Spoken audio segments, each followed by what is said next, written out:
Right. Yeah. Right, exactly. There are times in games when something unexpected happens. Let's say, for instance, that play by the Broncos' new quarterback, Mark Sanchez. You got to know this one when he was with the New York Jets. People are going to remember it as the butt fumble, right? Sanchez collided with the rear end of his teammate and fumbled the ball. It was recovered by the New England Patriots for a touchdown.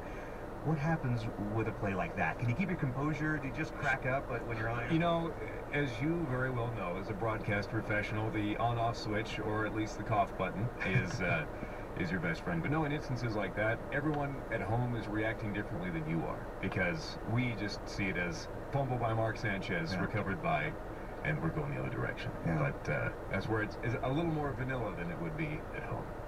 How did you get started in all this? When I was in high school, went to Summit High School in Breckenridge, we got a high school hockey team, and I wasn't playing, but I had volunteered to do the music and the announcing all at the same time. And so I did that there for 2 years, and then went to DU, and in the fall of 2005, took over DU hockey, and also got an invitation to fill in at the Avalanche as well. And so it just was a lucky snowball of events that sort of catapulted me forward here. You mentioned Alan Cass, who called Broncos games for many years. The guy you're replacing, though, is Alan Roach, who's been the announcer for the last 16 years.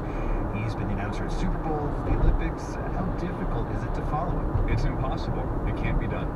The man is the best sports announcer in the world. He's also a dear friend of mine, and you don't try and be him. You just do things how you know how to do them, and it'll be okay.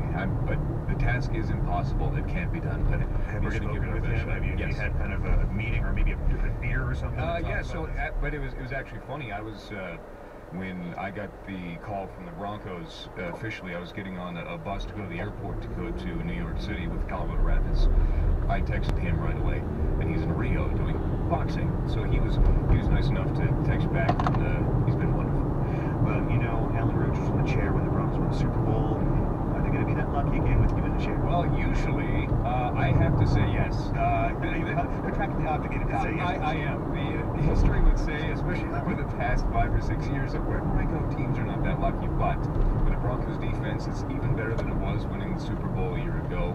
And I don't think an offense falling off that much. I think that the good streak in orange will continue. Connor, thanks for being here. Thank you, Nathan, very much. Connor McGahey is the new stadium announcer for the Denver Broncos. He'll call tomorrow night's game against the LA Rams here in Denver. I'm Nathan Heffel. This is Colorado Public Radio News. Another chilly overnight, and